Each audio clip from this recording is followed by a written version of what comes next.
to the future. Happy New Year to everybody. I'm so pumped to be back into the office. I keep thinking it's Monday, but it's really Wednesday for us. We've had a long break. We went dark, I think the day before Christmas Eve or whatever, and we have been back in the office, so I'm dying to get back and talking to you guys. Hope you've enjoyed some of the content we've been releasing. On today's episode, we're going to be talking to Steven Seagal's brother, Ran Segall himself. Now, he may not have the martial arts moves, but he's got some kicks in him. A lot has happened to him, and we want to talk to him about how he launched a knowledge product, and wait for it, from $0 to $165,000. Wow. Holy cow. And he didn't even want to do this. I remember talking to him, and you guys have seen that episode. He's like, "It's not for me. I'm not going to do content. Service is the way to go." So we have a lot to talk about, you guys. Do we have the titles ready to roll, or am I just going to catch you off guard, Jonah? The titles? All right, don't worry about the titles. Forget about it. You got it? Okay, so roll the titles!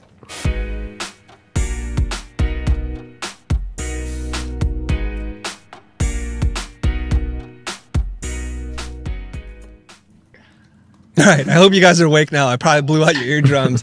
I had to remember to say that silently because the microphone is very sensitive. I also want to say what's up to my design championes, Zimri Mayfield. If we get a little wacky today, it's because we're going to do our little version of Zimri on the show. Okay, let's talk to Ron. Ron, what is up? Happy New Year, man.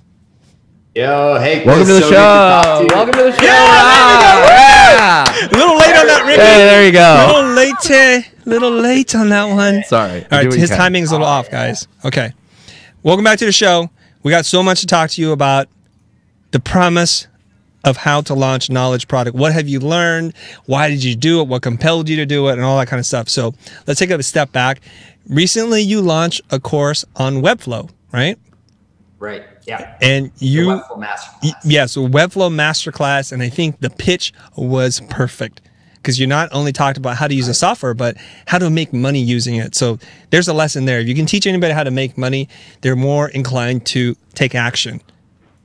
And you've been doing it for some time, and you've been able to use it in ways that most people are like, "Well, that's really cool. I didn't know I was capable of doing that." Okay, so let's take us back.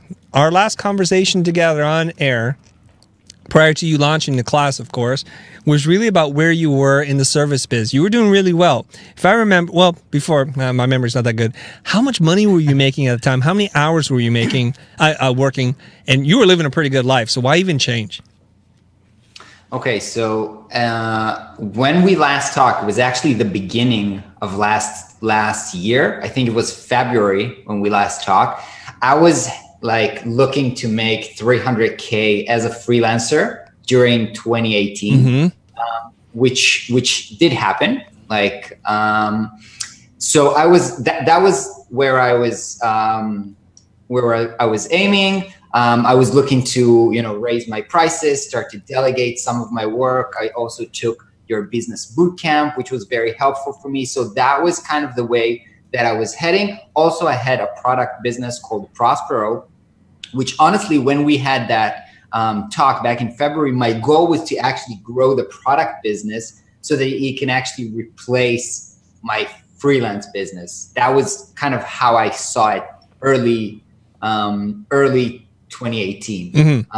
Things did change in terms of like Prospero wasn't growing fast enough, and since I had to provide for my family and I had high obligations, so I needed to make more money.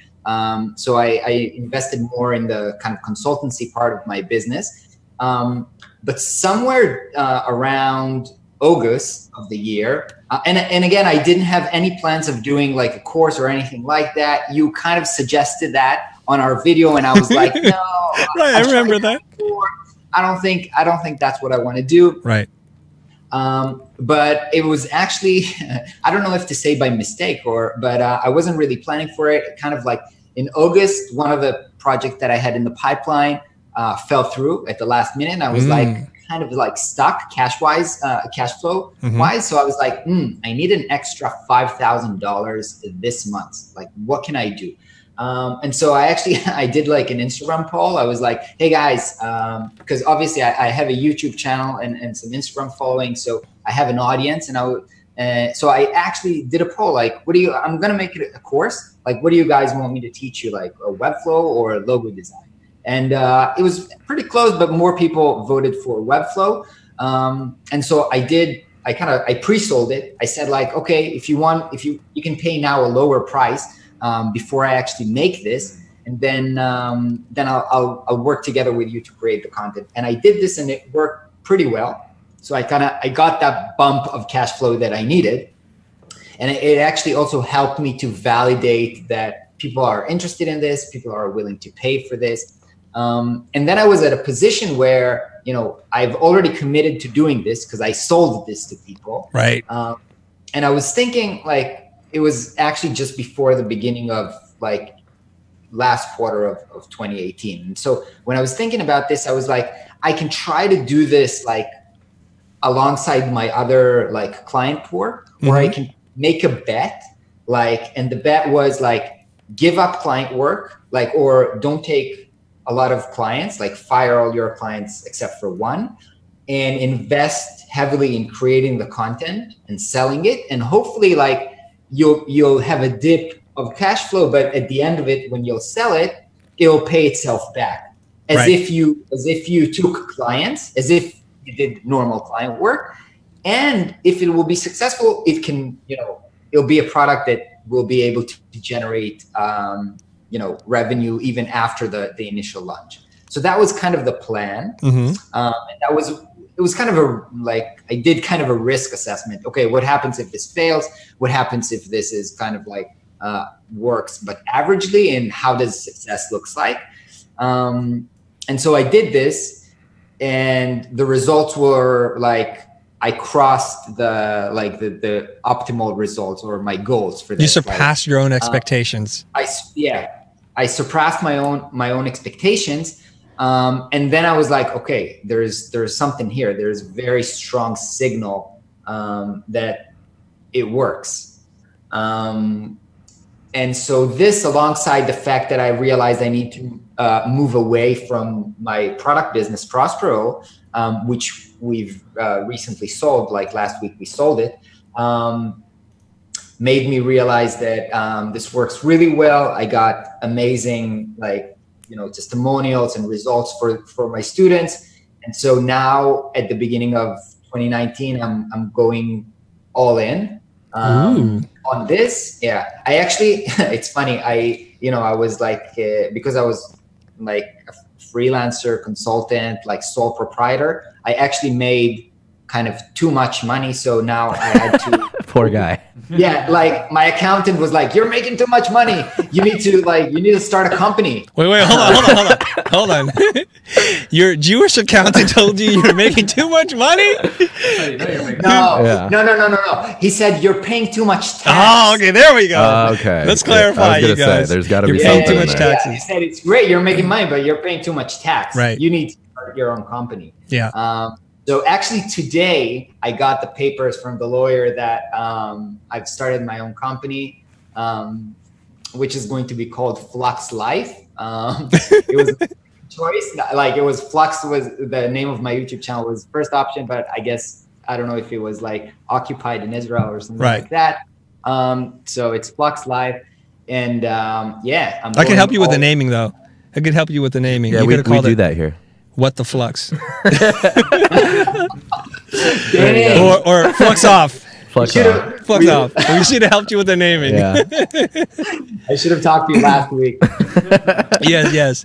There's a funny skit on Netflix. There's this comedian, and he was like, naming options, and he comes up with the most ridiculous names even though the name was totally obvious. Totally obvious. Like he said that there was a roofer, and his name was Fiddle. So he called the company Fiddle Roofing Company. or Fiddler. It's called Fiddler or something like that. You saw that bit? Yeah. It was hilarious. Well. And he's like, it hurt me emotionally. And he's like, I couldn't go to sleep that night because he called it the Fiddler Roofing Company. Like, didn't it occur to you work on roofs, so you should have just called it Fiddler on the Roof? Of course not. Of course not.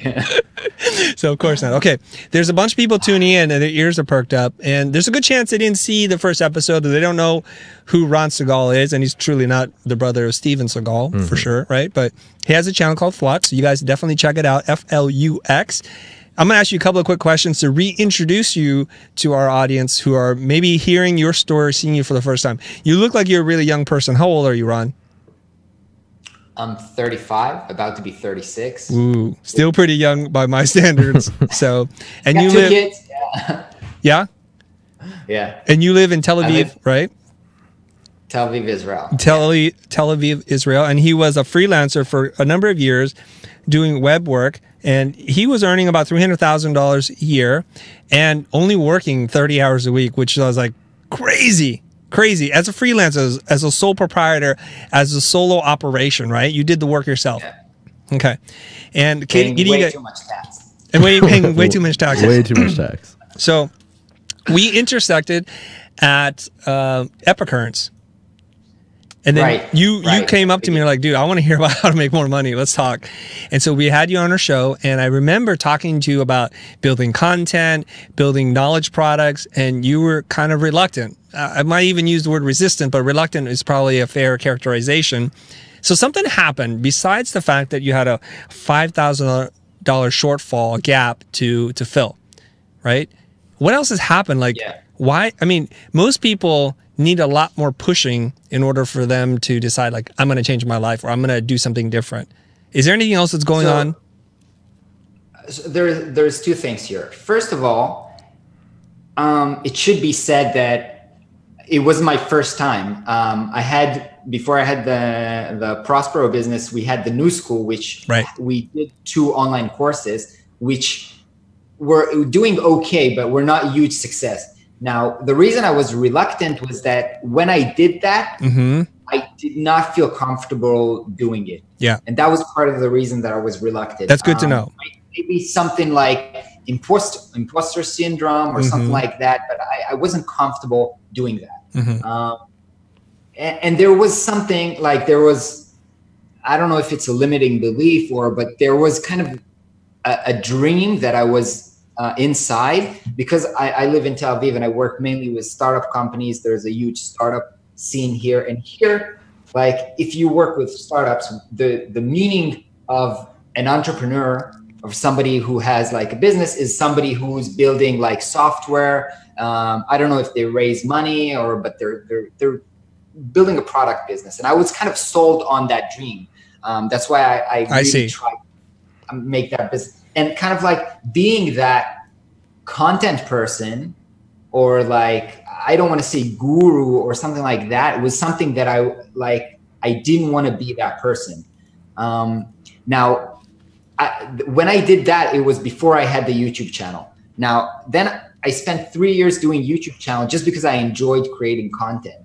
And by the end of it, like where we are today, I actually realized, hey, like, I actually enjoy doing this, and people love the content that I create. So it's okay. Like, and I was trying to live maybe a dream of somebody else's dream, or it was my dream, but just because of the, like, who's around me, you know, I don't know anybody else here in Israel around me. None of my friends who's like, I don't know, content creator. It's just like not a thing with the people that I hang around with. So it was just like a personality, like an identity things that I had to work through. And I think that I got a little bit mature. And also, again, you said you decided to transform your life. I did not plan to transform my life. It was kind of like, hey, let's do this as a side project. But I did enough things that were average to understand when the signal from the market was strong, to understand, okay, this is what it looks like when people are engaged with what you offer. Because I did a lot of things, you know, we did Prospero, we did the New School. Again, I'm working with a lot of other people, and I've launched other side projects. I know what it looks like when it's average.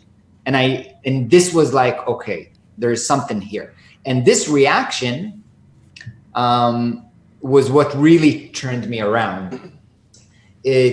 I remember, I think Seth Godin said it in one of his books, like people think that you're passionate about something and then it leads to success. But sometimes being a part of something that is successful creates the passion. And honestly, before I was doing this, I didn't do this out of pure passion. I did this because, as I said, like a necessity. And I thought, yeah, I can do this to solve a problem. But seeing this work and hearing the stories of people that their life transformed and it had huge impact on their life created passion for me. And then I said, hey, I can do this. So it was more about having an impact on somebody's life, would you say, or creating the course for those people that made the passion? The passion was seeing that it succeeded as a business. No, that's the truth. I like the truth, but I'm laughing. I get it. Oh. Let me be super honest about that. Please. Because I'm doing YouTube for a while now, and I do get comments from people like, "Oh, you changed my life," and it's not like, I appreciate those comments, but honestly, those comments for me, they're nothing like sitting in front of a big client, like a CEO of a major company, and I do a presentation, and like at the end, the CEO says like, "You blew my mind. This is the best thing I ever saw." Like that thing, like gave me more fulfillment than, a random guy that I don't know on the internet tells me you changed my life. Mm-hmm. Even though maybe like the impact here is, I'm just talking about myself, like as a person. Mm-hmm. So here I'm saying, I got this passionate testimonials, which are super important, and it's validation that this works, but also seeing like financial wise and business wise, this is a business. And if this is what I could do only with my following, and let's be clear, like my channel is not as big as yours. And like, so I'm in a way, I'm nobody. Like, and if this is what I could do by myself, like imagine like how many more people exist in the world that this can help.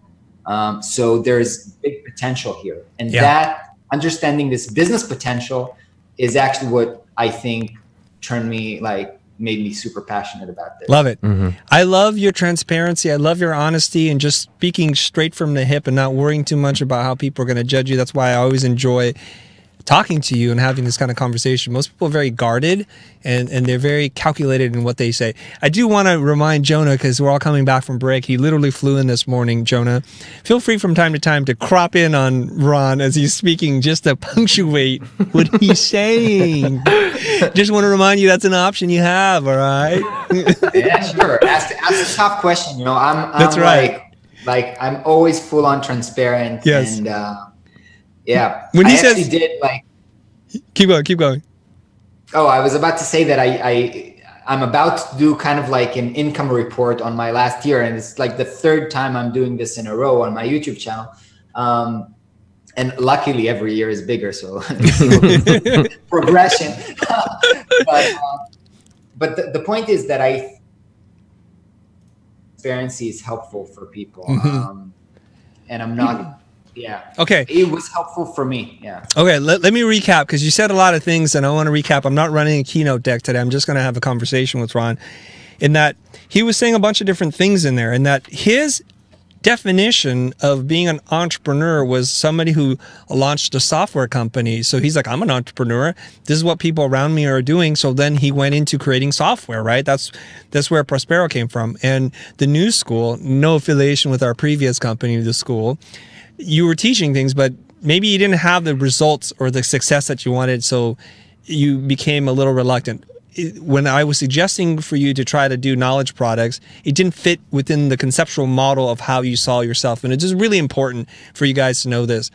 Most of the times, somebody like Ran or myself will give you some advice on things you can do to radically transform your life for the better. But for whatever reason, it doesn't fit within the framework of your beliefs and your value systems. So most of the work of coaches and gurus and consultants, it really isn't about teaching you the tools or the techniques. It's really about helping you to unblock whatever barrier you've placed in front of yourself. So here, for whatever reason, Ran's just like, you know what? I need to make some money. Something didn't happen. I'm just going to do this thing. He was even passionate. He was not passionate about it, but the success of the thing, seeing how it actually impacted people and making money, those two coupled together, now he's super passionate about it. And it's okay to approach it that way. And he said there's a distinct difference between how he and I think, because I'm super passionate about teaching and making a difference. The money will come, but I'm not even concerned about that. It's my fundamental belief that if you do good and you help people and you do something with great passion, and if you're smart about what you do, you will make money. The money will come. So we wind up at the exact same place, just two different jumping off points. And it's really cool to see you do this, and the success that you've had with this product. It's amazing. It really is, guys. So let's try to answer some questions in regards to what Ran did, how he did it. If you want to know anything about platforms he used, the pre-sale campaign, the pricing, anything you want to know, I'm pretty sure he's going to share it with you. Okay, and this includes Ricky and Jonah, who are joining me in the broadcast today. Even though they don't have a camera on them, they at least have mics. Omniscient. Yeah, you guys have mics, so we can hear you. Okay. Gotcha. All right. So anything thus far, Ricky, that you want to pull out? Yeah, there was a few. The first one I want to ask is, how did you go from 100% clients to 95% teacher? How did you make that transition when you still need to be making an income, but you want to switch? Okay, so as I said, I made, like, for the first quarter, I made a bet, and I didn't fire all of my clients. Right. I maintained one and a half client. Also, I managed to leverage that client very much, in a sense that some of the work was outsourced, and so handling that one client didn't require too much effort. Mm-hmm. And it did pay off. It was like 10K per month's client, mm-hmm. something like that. Keeping the lights on. And so exactly that, plus, the buffer that I had, like the financial buffer that I had, which I always, try to keep like 3 to 6 months of buffer, mm-hmm. Which I recommend all, freelancer consultants do in case whatever, for whatever reason, something falls through.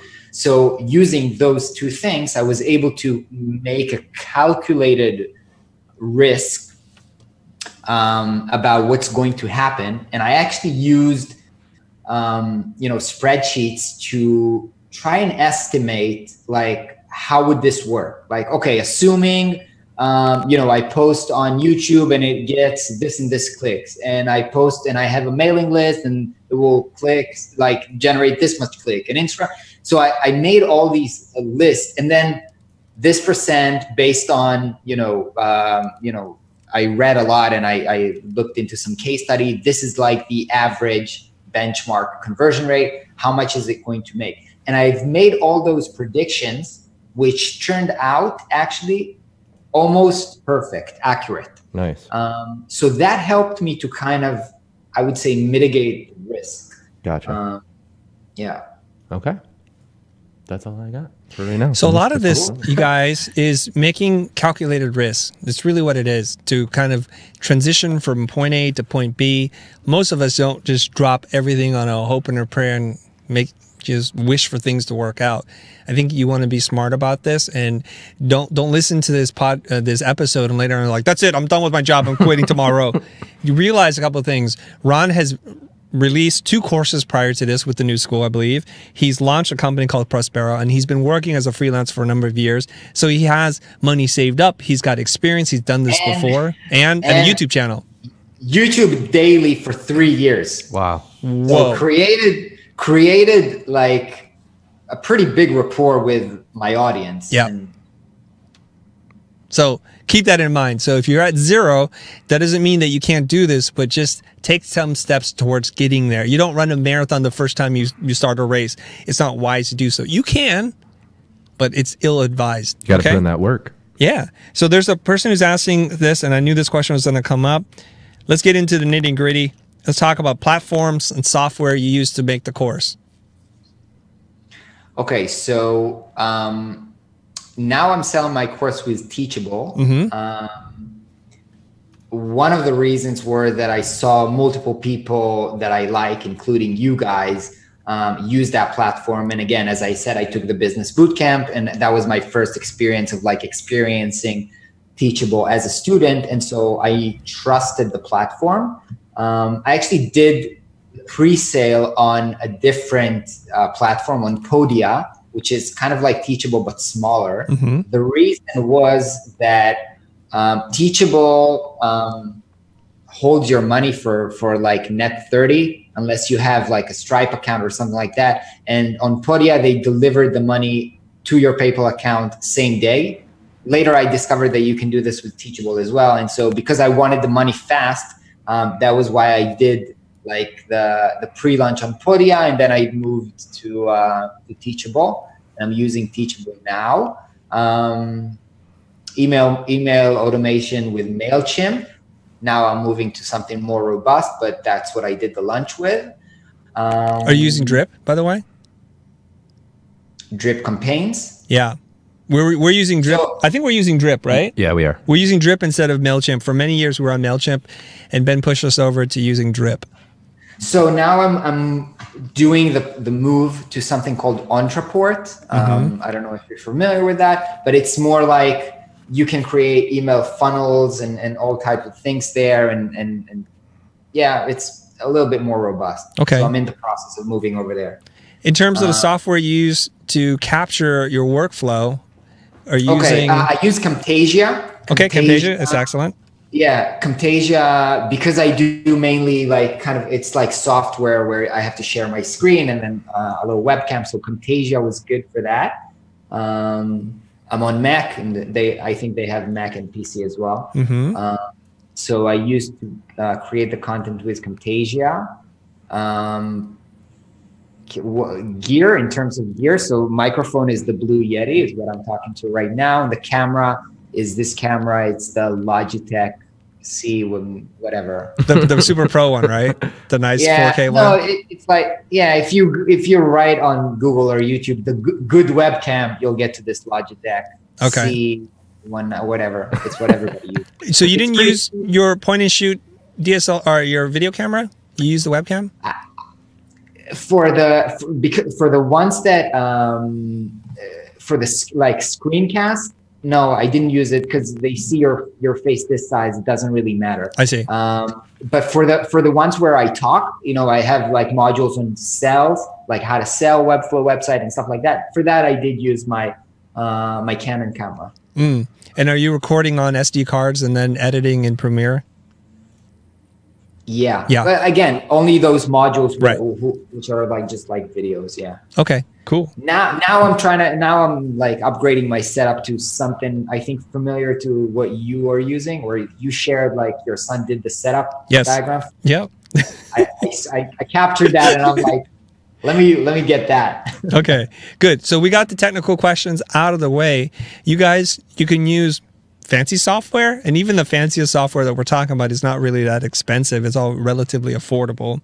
Or you can use QuickTime. QuickTime could screen capture, but it creates really big files, and you don't have a lot of options that a dedicated screen capture software like Camtasia will do. You can also use a program, I think we use ScreenFlow, and that's from the same company that makes our live streaming software. I forget what they're called, but we use ScreenFlow, and it's pretty nice. It's got some nice features. And it has a built-in editor, but I've heard also great things about Camtasia. Okay, so when you did the pre-sale, this is a key idea to launching anything, and I think moving forward, we have to take our own advice here. We're not going to launch any more products, except for the ones we already have in the pipeline, without doing a pre-sale first, because pre-sale allows you to validate the idea, allows you to get excited about your own project. It gets money in the bank, and it gets you committed to a deadline. Notice when Ron was talking, it's like, now I got to do it. I got to clear the books. People have paid me. I got to go make it. You can't just keep kicking it down the field. So how much did you do in your pre-sale? Money-wise? Yeah, I think money-wise. I think 45 people bought. It was, by the way, pre-sale was like less than a week. And I only introduced it. I don't know if I introduced it on YouTube or maybe just on Instagram, but it's like 45 people bought at like $200. So I think it was around $9,000. $5K. $9,000? Okay, I'm bad at math. 45 times 2K. I don't know. I'm bad at math too, but I think it's 9K. I'm not going to even try. So, did you have a tipping point where you said in your mind, if it gets beyond this point, I'm going to make it, otherwise there's not enough demand? Was there a dollar amount? Pre-sale? Yeah, for the pre-sale. I don't remember if I was as calculated as that, but I guess maybe 5K was like my It was the magic 5K number, the number you needed to fill the gap. You need to understand how I did not think that far. I was like, I need money now. Get me $5,000 in my bank. We're going to get $5,000. Okay. I love that. I'm going to share a very similar story. I think it was about a year, maybe a little over a year ago. I can't remember. I'm having a meeting with Matthew, Greg, and Ben. We're sitting in a room. We're talking like, God, we need to go make some more money because we're getting low and runway is getting really tight for me right now. We're losing money, guys. What can we do? So the initial reaction, the instinct is, let's call our clients. Let's figure out how we can get commercial work. And after we've exhausted that, Matthew said to me, he's like, Chris, it's a lot of work to try to find a client and we have no guarantees. Wouldn't it be smarter if we just use that same effort and launched a course instead? Because I think we'll make the same amount of money. I'm like, hold on. How dare you challenge my authority in a meeting such as this? But you are totally right. Dun. How dare you? Right? How dare you? And then I was thinking, he's right. You know what? We can all do this. And I told the team, guys, how long is it going to take you to reach out to people that you know and like and want to work with? A day? All right, okay, everybody just do the emails today. Tomorrow we're going to sit down and we're going to plan out a course. And of course, that course is the business boot camp. We sat down and we're like, you know what? We could launch a branding course just like you. You know, see the parallels here, guys? Mm-hmm. Just like Ron is like, should we do a branding boot camp or a business boot camp? I'm like, I think most people know me for the business stuff. Let's do that first. It's lower hanging fruit. I think it will take less marketing effort for us.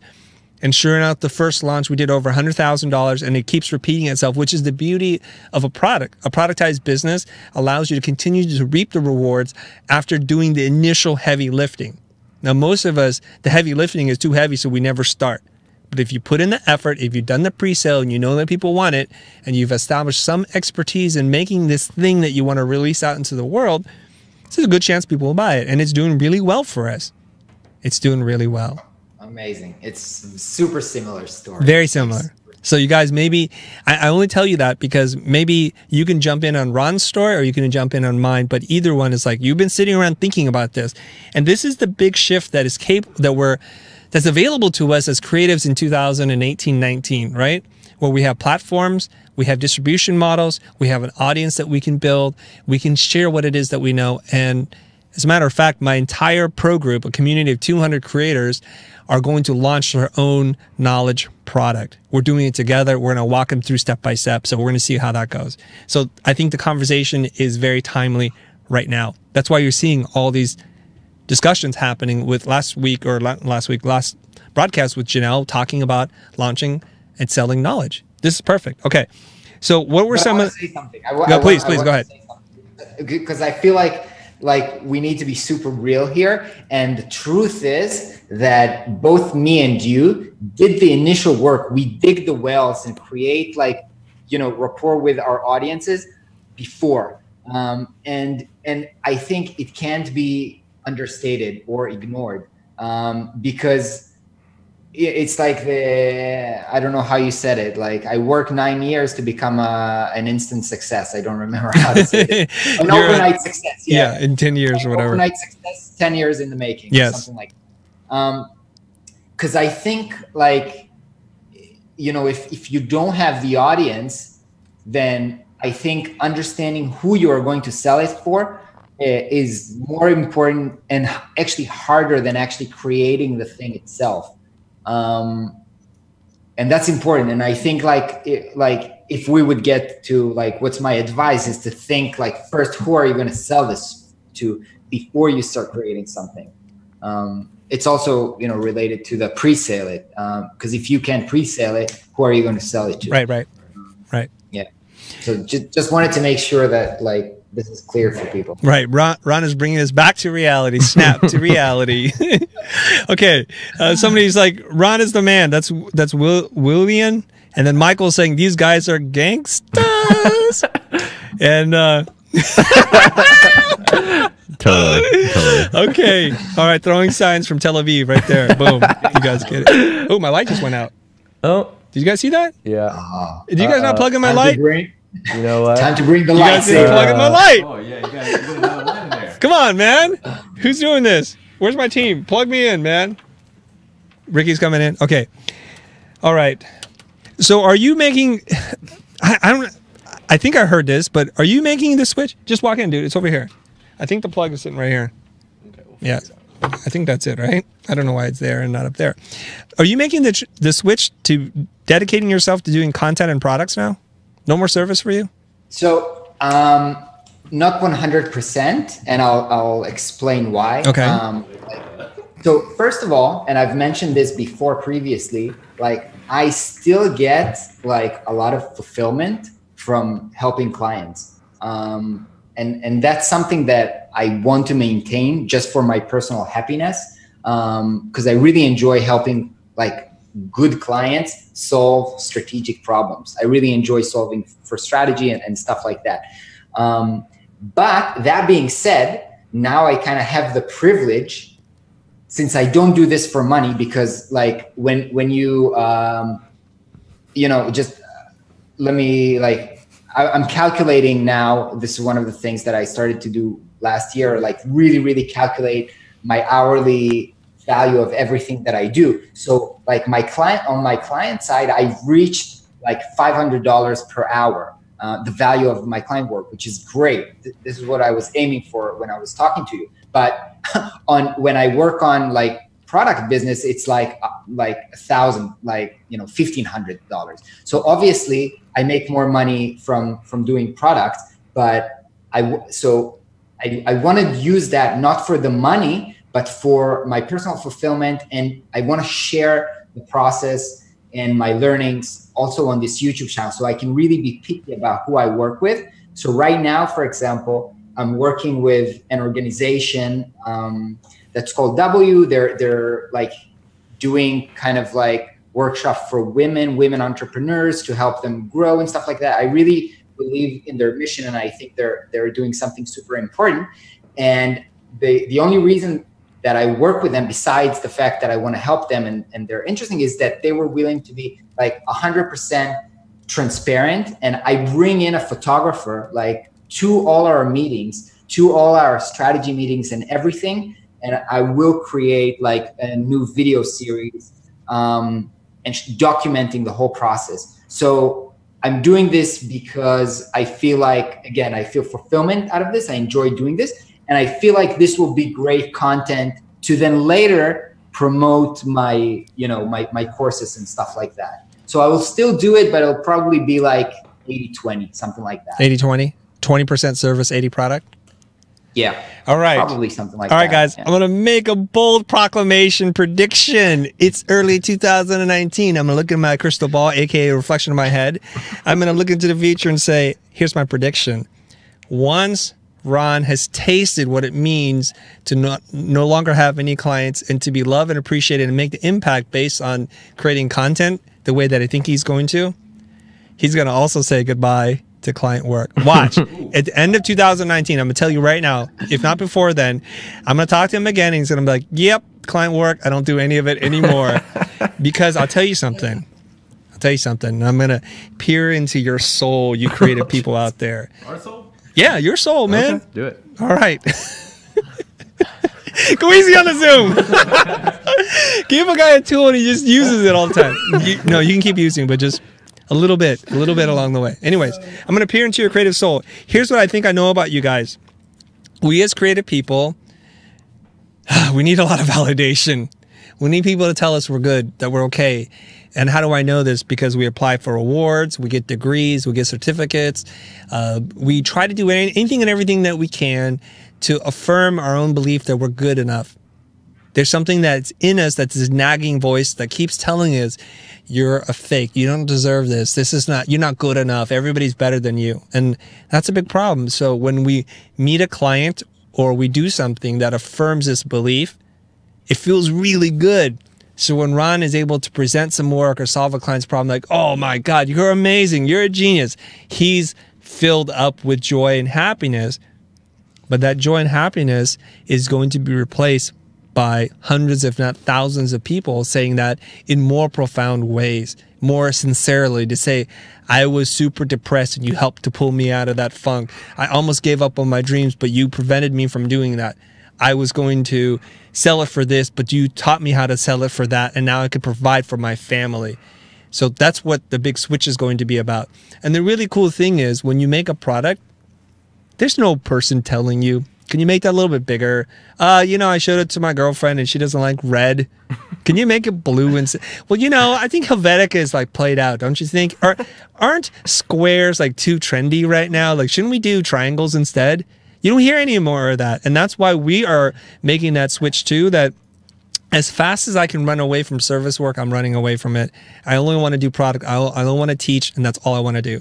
I want to say hello to Gao Shi, and if it's, I hope I'm saying that right. If that's the same Gao Shi from Instagram who does these wonderful drawings. He's my friend. Is he your friend? Woo! Yeah. All right.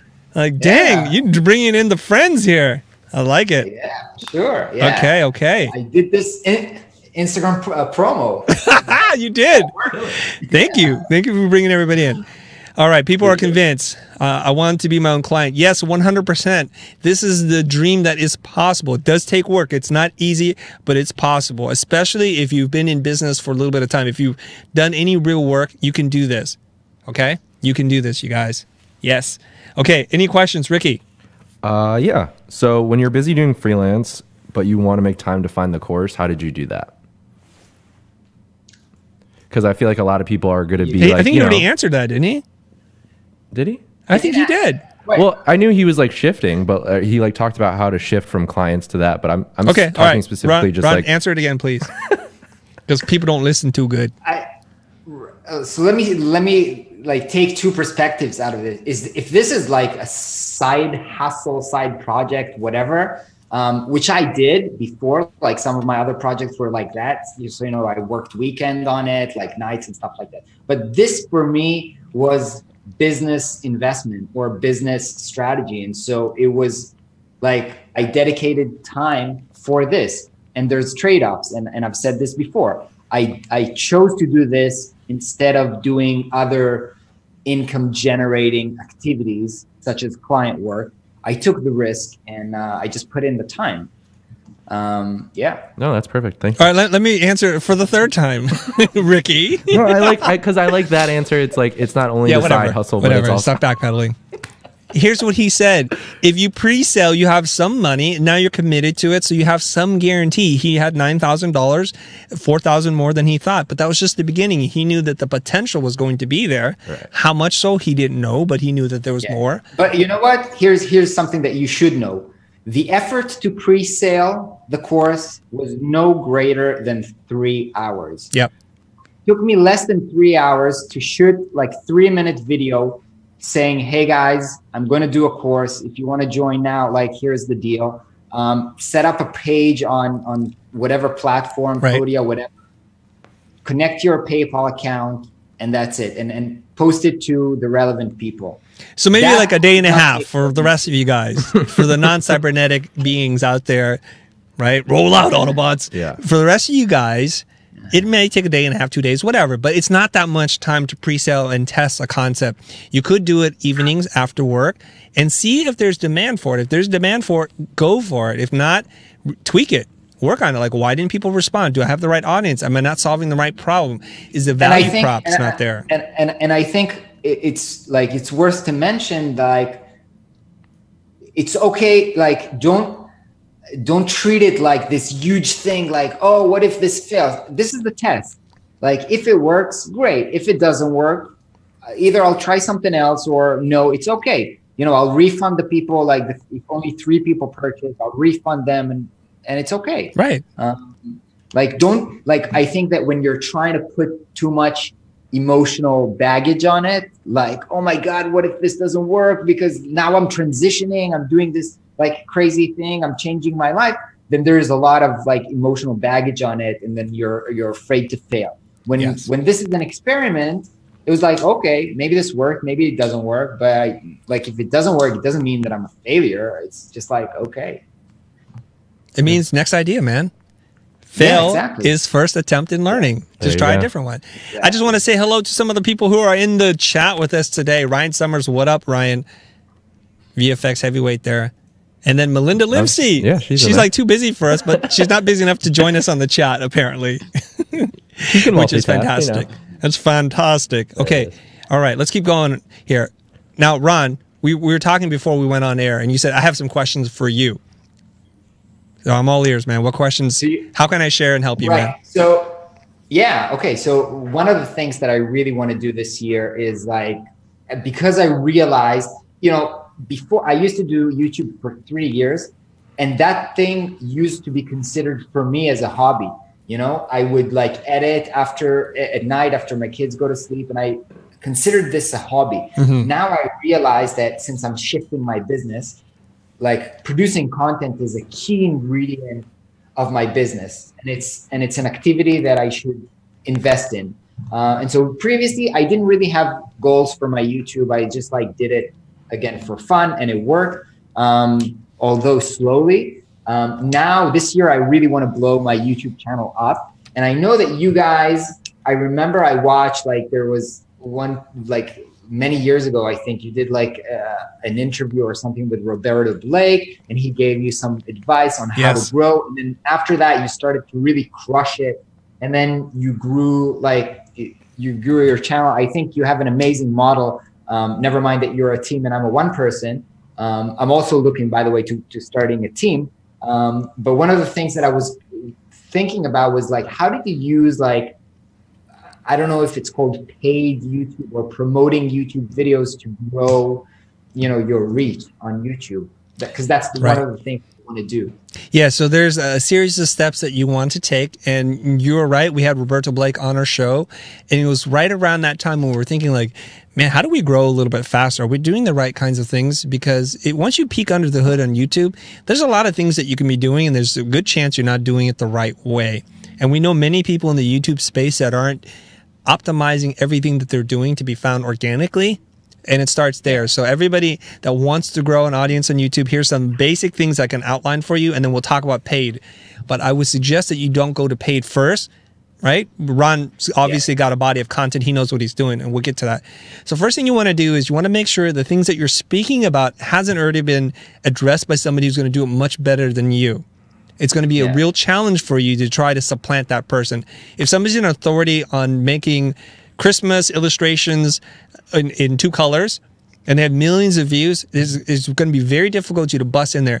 People who are doing vlogs right now are finding that that is problematic too. And I see this all over the place because I'll bounce around looking for things to study, and I'll see vlogs, and they really produce well. The person's very charismatic. They look good. The lighting is good, and it has like 2,000 views. Well, that's because whoever wants to look at a vlog has already found their audience, and they're funnier, they're more interesting than you. So first of all, find a niche that hasn't already been fulfilled. And here's the second part to this. This is going to sound like I'm contradicting myself, but when you find that niche, if nobody cares about it, that's also dangerous. So you want to be able to find something that's underserved, but people are looking around that you can do much better. Once you find that, attack it. Analyze, break it down, see what other people are doing and see what they do well and what they do poorly. Do they take too long to get into the topic? Are they not present and they're not exciting to look at? How many cuts are they? How many cameras are they using? Figure that stuff out. Make your content, title it something that somebody's going to be typing in to search for your piece of information. So usually you have the answer, you're trying to figure out the question. What's the question that people are asking? And phrasing it the right way is going to make a big, big difference. Now, we've made this mistake in the past and we continue to make it today, which is we use terminology that's familiar to us, that are people in the industry. But regular folk who are looking for your answer don't type in those words, and so they'll never find your content. So resist the urge to use any kind of industry jargon or terminology. Just speak and write really basically so that they can understand or find your content. Now, The thumbnail is also important. Experiment around with thumbnails, and there's ways to do that as well using TubeBuddy. But now let's get into paid. This is where we saw a giant spurt of growth in our channel. Because we're thinking, man, the content is good. I think we titled it correctly, but only 30,000 people have seen this. And how do we get this to 100, 150,000? What do we need to do? Now, this is the real conversation. Mark Contreras, who usually is on our live streams with us, every once in a while he's on, he actually came from Google. He's probably the most computer science smartest person in this company right now. So I asked him, hey, can you help me figure out how to run an ad campaign on this one video? He goes, sure, I'll figure it out. So I tried to pick the video that I thought had the most value, but didn't get enough views, and that where I was the least offensive that I can be, because sometimes I rub people the wrong way. So I definitely don't want to promote those videos because they're going to see it and like, whatever. So we found the video. It was pricing creativity or design, or how to price a logo or something like that. So we put a little money behind it. Now, little did I know, what I told him wasn't totally clear. So we spent way more money than I thought. I thought we were only spending a few $100. We wound up spending $2,500, $3,000 or something like that.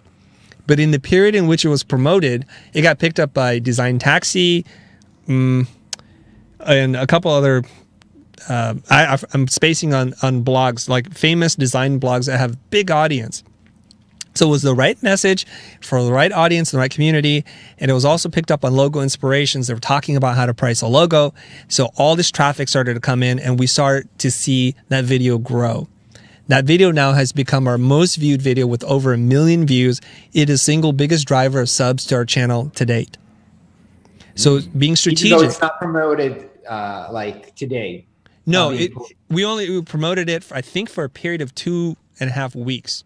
So we're spending about $200 to $300 a day, something like that. That's how we wound up spending $2,000 to $3,000 on promoting that video, and we stopped.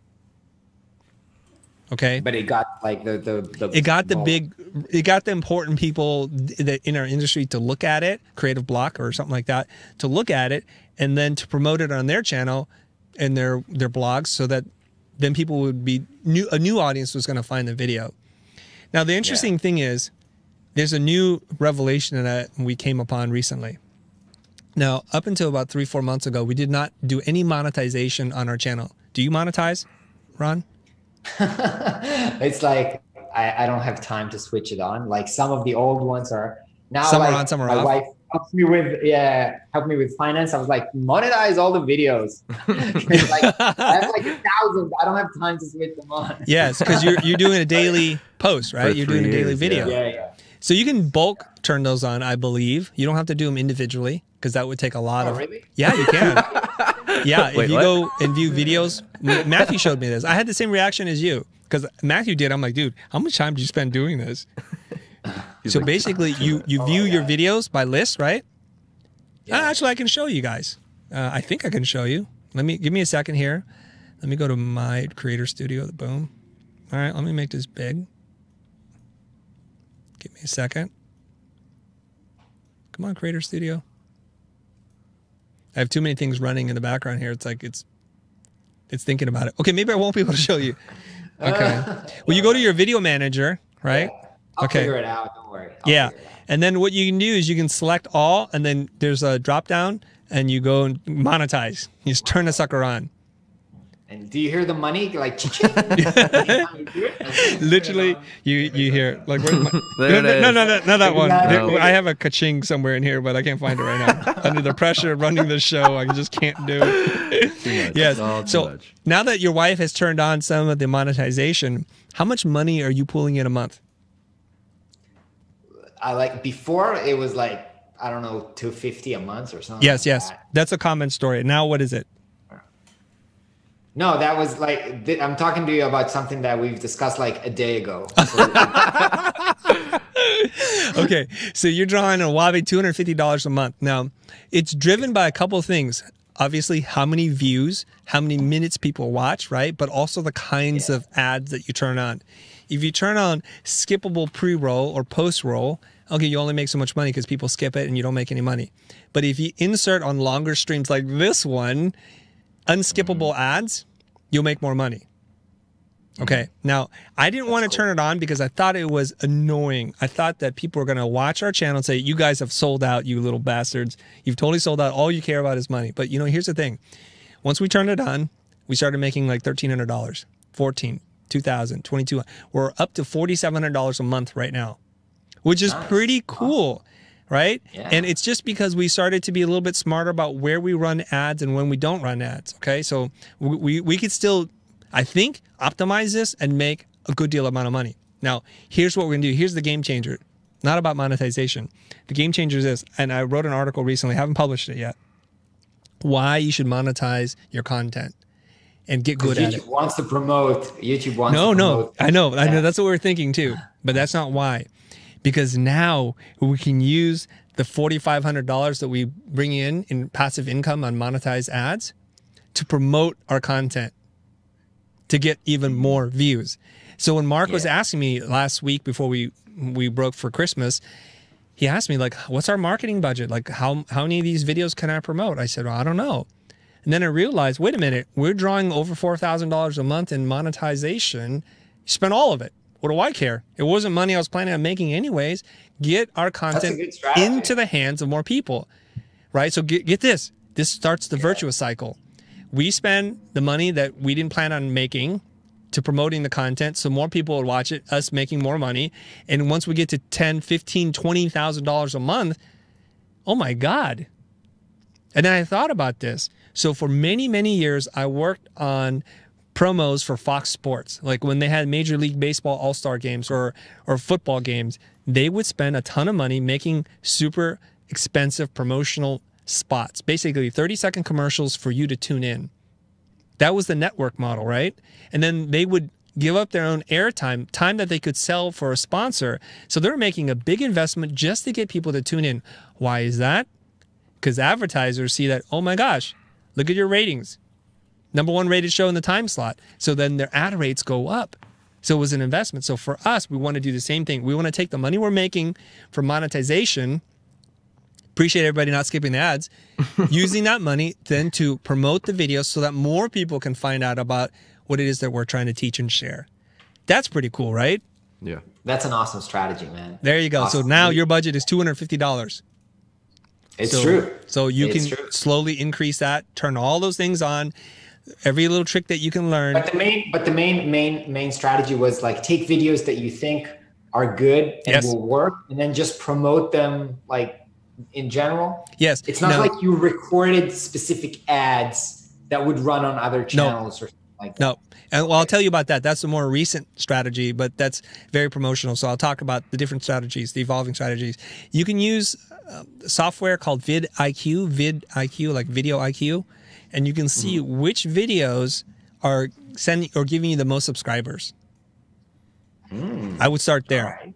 If that's the metric you care about in terms of growing subscriptions, look at the video that's performing for you the best. And now you have to do more of the art. That was the science, right? The art is to what audience, to what demographic, what channel. So here's what we've been doing. We've been targeting other creators that we think, I think you're going to benefit from our content. So people who are interested in graphic design, in logo, in typography, things like that, we're going to target their channels and their videos so that when you watch their thing, we're going to appear in the sidebar, we're going to appear in the referrals. That's where we're going to build up our audience. And we've seen some pretty drastic results. Mark ran a campaign for 2.5 weeks or so. He got it down to about $1 per subscriber. Now, to get one subscriber, you have to get thousands of views, right? It's not that easy to get a subscriber. Yeah. So the views are going up, which is good for advertisers and sponsors. But what we really care about are the subs. Who's going to sub? So when he ran the campaign, instead of us doing about 500 subs a day, we shot up to 800, 900 subs a day. And that was pretty good. But you can see that we would run out of money pretty quick unless we monetize our content. Yeah. And that's what we're going to have to do in order to grow by another 400,000 subs for this year. We have some big, gnarly, big, hairy, audacious goals ourselves in terms of growing, right? And you do too. You know what? You actually, you're amazing because you broke my limiting belief about how big design YouTube is. When I started my YouTube channel, I think back at the time, like the only big channels were either Dev Tips or Charlie Marie or something like that. Right. And like, I thought like, okay, I'm going to start a channel. I'll never be like Casey Neistat or whatever, because it's still design. It's like a small niche. It's too narrow. It's not like, yeah, you can never make like 1 million subscribers on design YouTube. So I never had that goal, but now I'm seeing you like heading right in there. And that really, like, seeing you crush it really like opened my eyes, like, oh damn, it's possible. Like, it is bigger than I thought. Yeah. Let me share another statistic with you. Let me share another statistic with you that will blow your mind, okay? It blew mine when we were talking about this during our quarterly one planning session last year, which is this. So we're doing really well. We're making money. Things are going great. And we keep thinking to ourselves, this is it. I think we've hit the ceiling. This is as many designers out there in the world, and that's got to be it, man. That's it. So then I asked Ben, how many customers do we have? Like all time, how many unique customers do we have? He's like, hold on, let me pull it up. He says, since we've been recording, we have 5,400 customers. And that blew my mind. We only have 5,400 designers who are willing to reach into their pocketbook and buy something, anything from us. They would be counted for that 5,400.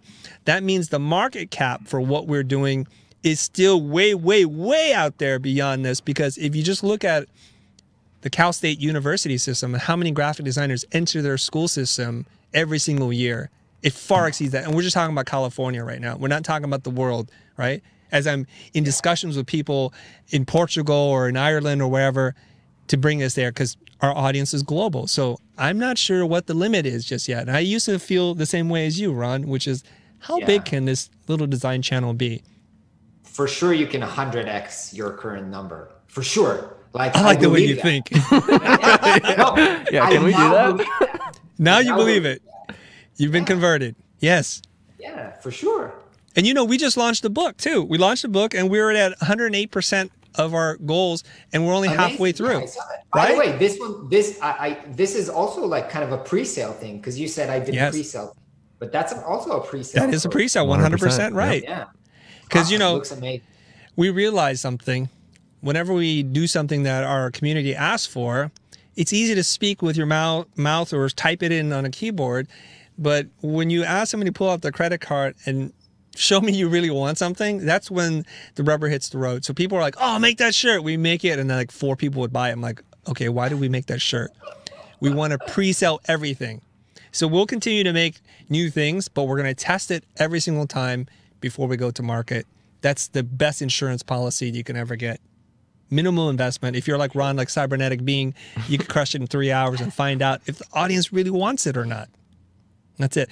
Ricky, let's take 1 or 2 more questions, and and then Ron will ask some more questions and we'll get off the air. I just got one more, and it's about your pre-sale stuff. So when you're pre-saling and you're making a price for it, how do you price your course? How do you price the book? Good one. What's your strategy on that, Ron?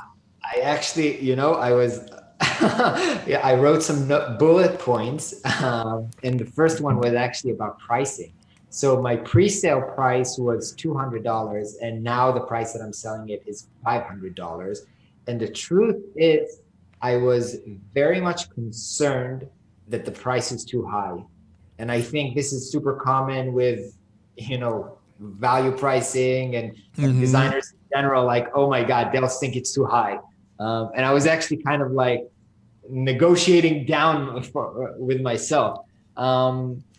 The reason how I got to this price is really because I try to think like from a value pricing perspective. Like if you take this course and you do at least one website for a client, how much are you going to charge for that website? So for sure, you're not going to design, like I would suggest you charge 10K for it. But even if you're doing like smaller design and you're, I don't know, earlier in your career and you're only going to charge $1,000 for it, which is what some people, charge, then you already made the money back on the first project. And that's a pretty strong selling point. When you tell people like this is an investment and it's going to return itself like so quickly. honestly, I have like a video on my channel with one of the students who said like that within a month he did like 30K or 50K worth of work. So, you know, I think I have the enough testimonials now to raise the price because the value has been established. But yeah, honestly, I try to think about it from value perspective and make sure that, you know, in general, whatever you price, whether it's client work or you know, product, you want to make it so valuable and you want to make the price feel like it's a bargain, because the value is going to be 10x that. Yep. So that's how I was thinking about that. Let me jump in here.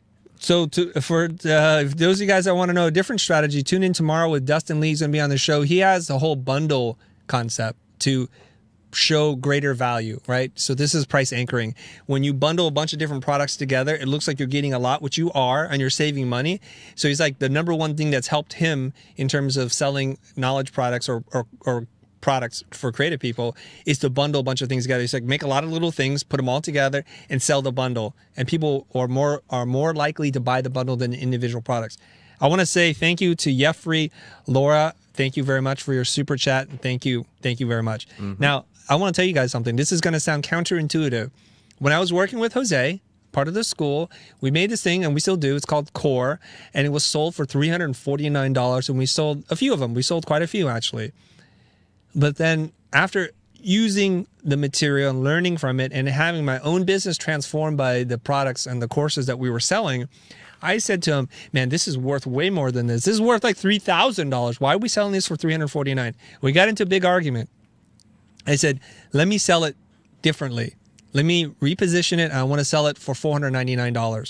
$349 seems too cheap to me. Let's sell for $500 basically. And you know what happened? Sales went through the roof. Exact same product. We worked on the landing page and we changed the price because there is an association. This is weird. This is confirmation bias.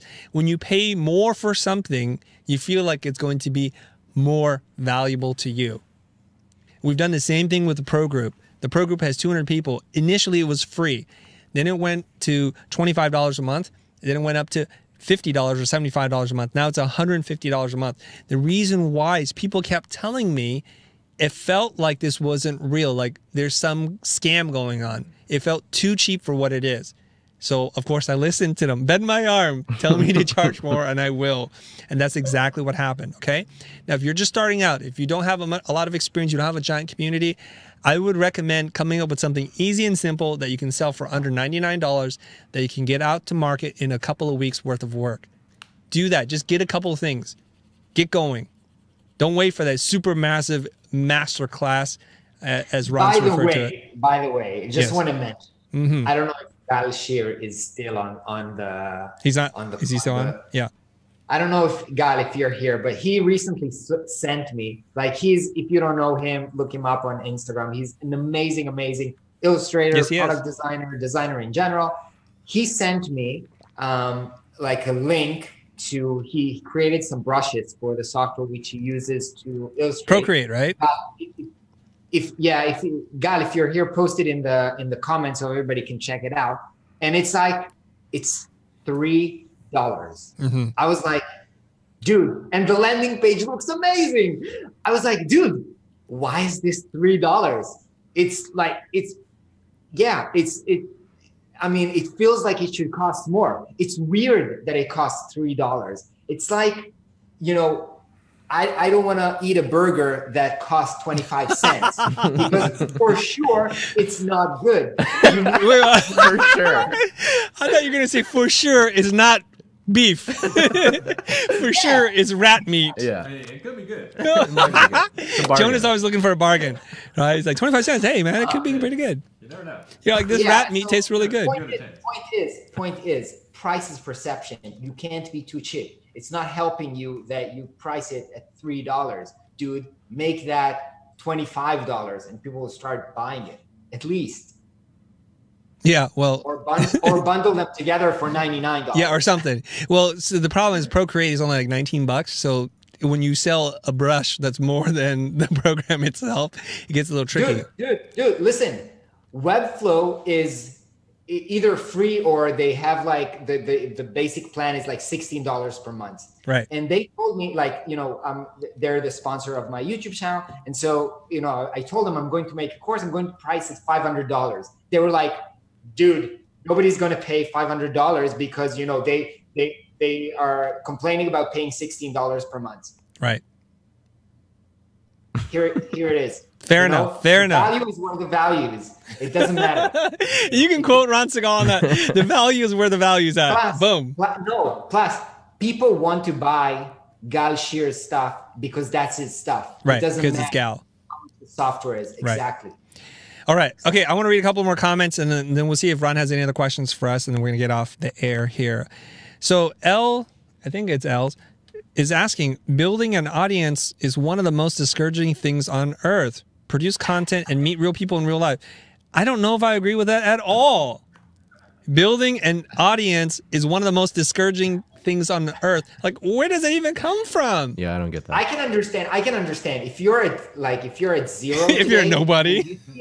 And you see all those people with like hundreds of thousands of subscribers, that's pretty intimidating. But I have to say, at least personally for me, when I started my YouTube channel, it wasn't with the goal of growing an audience. It was with the goal of creating content and sharing my knowledge and like contributing to the community. That was my goal. Subscribers were like, or whatever, audience came because it was a byproduct of good content. So I think there has to be something more there than the need or want to grow an audience so you can monetize them. There has to be something more. Okay, here's a quote from Theodore Roosevelt. Nothing in the world is worth having or worth doing unless it means effort, pain, and difficulty. I have never in my life envied a human being who led an easy life. Wow, all right, so let's just drop some knowledge on you guys, okay? Look, guys, it's not supposed to be easy, because if it were easy, everybody would be doing it. Let's get off that idea. If it's worth having, it's going to take effort. It's going to take energy. It should not be easy. All right. Embrace that whole part of it. You got to change your mentality here. I want to read a question from Ryan Summers since he's in here. I need to zoom in on this, man. When do we hit peak knowledge products? Is there a time on the horizon when we're oversaturated? It's a gold rush, or are there so many people looking to learn that it's worthwhile to really fill up? Now, let me say this, okay? What is a knowledge product? Oh, you can see my screen like that, dude? I can see it like that, yeah. Dang. I cropped it, though. Oh, you cropped it. All right. You hide all my other BS. Okay. I don't want to reveal anything. Yeah, don't reveal the tricks behind the magician, all right? Now, when are we going to hit peak knowledge product? What is a knowledge product? Isn't a book a knowledge product? And we seem to be making more of those every single day. So I don't know if we're ever going to hit peak knowledge, product. I just don't see it coming because we have a voracious appetite to grow. That's it. So things change all the time. New technologies come up, new ideas come up, and you can be the author for that. And you've heard me say this. I think, let me rephrase what I think was the question. Yeah. Which, there was a time where it was relatively easy to sell your product, and now the market gets saturated, and then it becomes harder. If you release a book today, it's going to be very, very hard. I mean, because everybody now reads, everybody is his own publisher and writes an ebook or whatever. So there's more competition. It's true. The platform, there's more competition because the platform gets saturated, but then there'll be another platform. But I agree with what you said. There'll never be enough, but there was a time where it was maybe easier. I think that they basically passed a long time ago. As you can see, it's still not late. You still do it. It takes effort. There's competition. Attention is something that's super scarce today. But if you can get attention, then you can share, what you're doing, whatever it is. There's also 1 million restaurants. and people are not fed up with trying new restaurants as well. That's true. Right, because the people who refuse to change and adapt die and gets replaced by new. This is a cycle of life. Cue the Simba music, you know, Lion King. All right, guys, look at this. Now, I slightly disagree with Ron here, and he's saying that, yes, it's going to get oversaturated and becomes more competitive. But check this out. If you're an early adopter, true, you have little competition, you get in. But the difficulty is there in that you don't know what you're doing, and nobody knows what they're doing. So you have the problem of figuring it out. So what happens is, as people figure it out, it becomes easier to get in. Ron can launch a sales page in 3 hours because the platforms exist. So as it becomes more saturated, more platforms are built. And so I think it just nets itself out at zero, right? You know what? It's you're agree, and I want to say something which I thought to say as kind of as something that I learned. A lot of the things that I did, I modeled off other people that I saw that did it, and it worked. You don't have to reinvent the wheel in terms of how to launch a course, how to do email marketing, how to, you know, even how to price it and package it, as you said, whatever. So there's a lot of knowledge out there on the internet, and that's I super agree with what you said.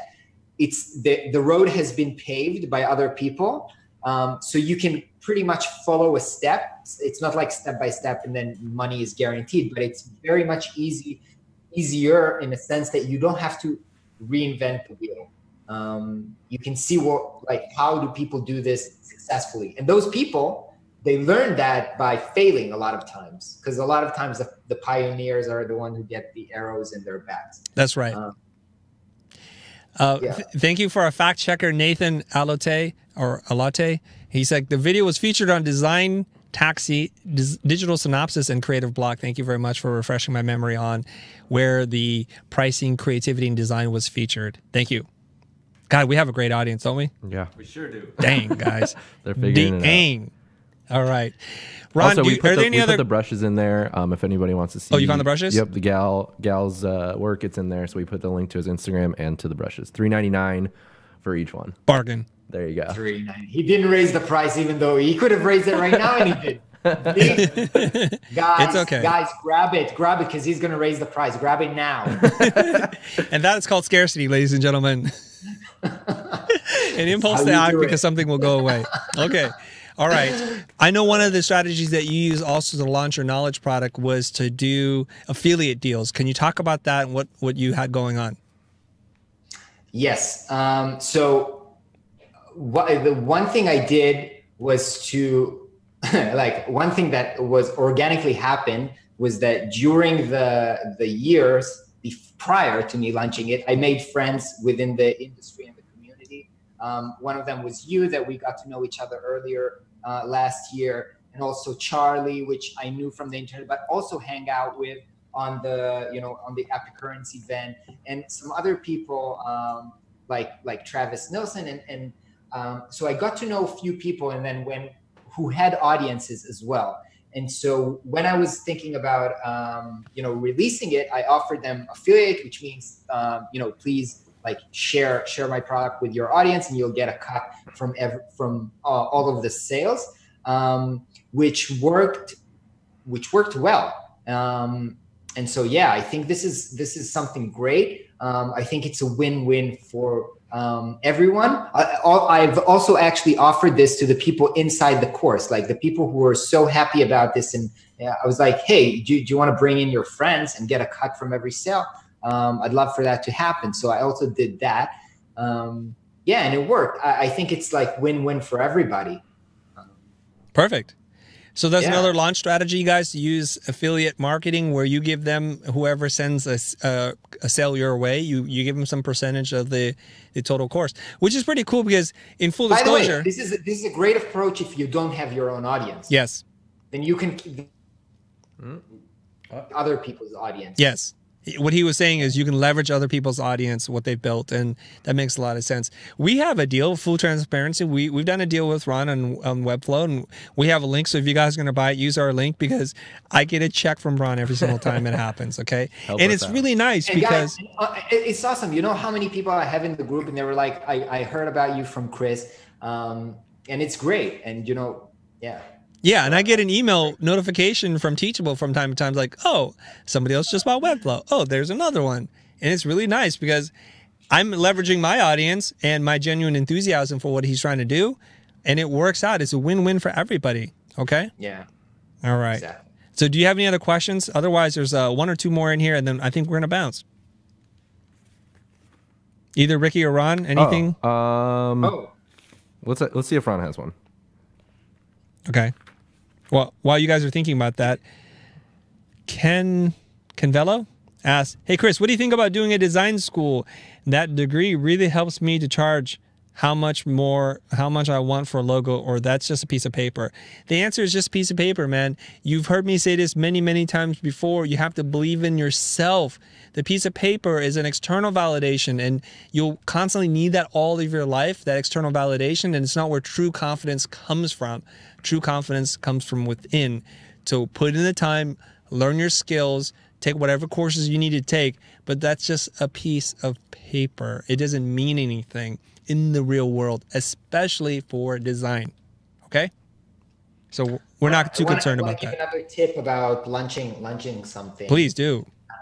Okay, so when you launch something, it's kind of an emotional roller coaster because you've been working up like so hard on this, and you have these high expectation, and then you like click a button and you post, and then like, okay, and then like nobody buys this, or not, so there's like, or somebody buys it, so it's like a roller coaster of emotions that goes up and down.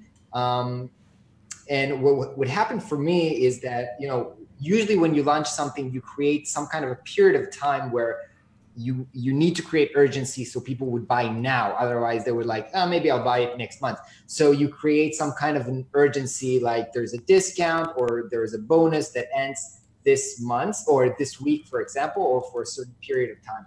Now, what happened for me was that like 75% of my sales happened during the last 2 days of the launch, and the launch was a whole week. So there was a whole week of me like, oh my God, this is not working. This is not adding up. Like, what have I done?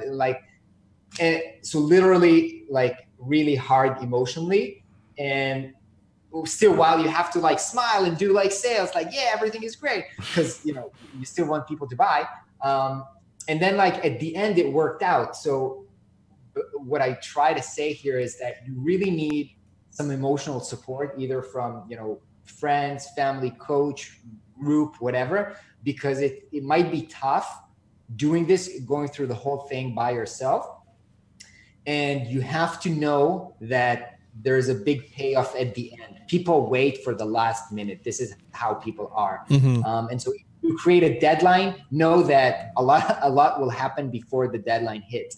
Before that, don't be discouraged. That's just like how people are. Yeah. Did you do anything strategy-wise that changed towards the end, or was it just the deadline that enticed the people to buy it? Deadline, and plus I think I did a webinar like the day before or something like that. And the webinar worked really well as well. So the webinar plus the urgency worked well. There you go. Yeah. Yep. If there's no urgency, people will wait, as Ron has said, for sure. Well, and speaking of urgency, we're launching Business Bootcamp. It's January 7th that it starts. So all you guys last minute, there's always one or two people who buy it last minute and pay the maximum price, which confuses me, but whatever. I'm glad to take all of your money. It's fine. Just let you know. All right. Okay, what else are we doing? I was a part of the Business Bootcamp. I think it was the first round. Yeah, right? You were in first class, man. And it was like immensely helpful in terms of like really negotiation, pricing, like even mindset stuff, I think was really powerful. So yeah, if you guys are considering, I highly recommend this. I'm also an affiliate for Chris and use Ron's link. What are you talking about? Don't use his affiliate link. No, I'm just kidding. don't use my affiliate link because I actually genuinely like endorse this product. You don't have to use my affiliate link. I don't even know where it is, so I can't grab it right now. But all right. Get on it. Okay. All right. James St. Louis is asking this question. Feel free to answer this any which way you want. I'm not sure you're going to want to answer it the way he's phrased it, but what was the cut percentage for being an affiliate? Maybe give us some guidelines. I don't know if you want to reveal what you gave out. Yeah. You know what? I'd rather not discuss this just because I gave different deals to different people and I don't want to offend anybody. Yeah. So so my general advice would be you give the percentage which you think will get the right partner on board. And it depends on who the partner is. Well said. Yeah. Well said.